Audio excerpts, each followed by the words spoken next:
There are huge risks out there, and I believe that what we're getting from the IMF is very much in line with the administration in Washington, what they would hope. And it's very much influenced by Keynesian economic thinking and the consensus around that.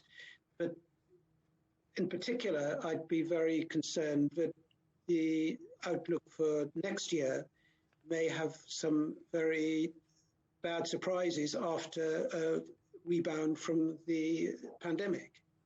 And how crucial, in your view, is fiscal stimulus in coming out of this crisis quickly? And do you think that so far it's been applied correctly?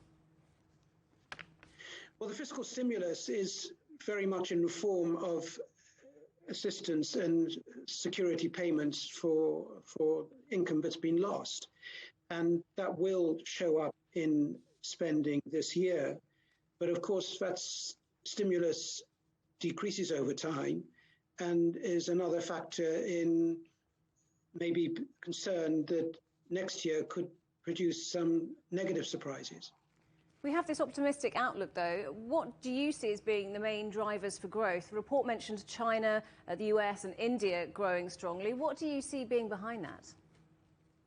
Well, when you look through the IMF numbers, without doubt, the main growth element is private consumption, running at very high levels in the United States and in their forecast for advanced economies and emerging market economies.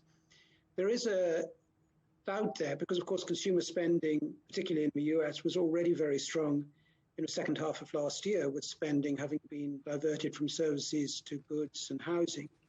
So what we may see is a switch back from those sectors to services. But what that means overall, particularly as we go on, is very much open to different interpretation. And we also had the UK's growth being tipped to outstrip both the US and Europe. What's behind that, do you think? Well, clearly on the UK side, we have the vaccine news, but a lot of uncertainty about how the pandemic may continue. To be fair to the IMF economists in their report, they do analyze in one chapter, particularly the risks in commercial real estate, which is suffering very large quakes and could continue to do so as a result of big changes in final use of space. And that may carry some very big negative implications for banking stability.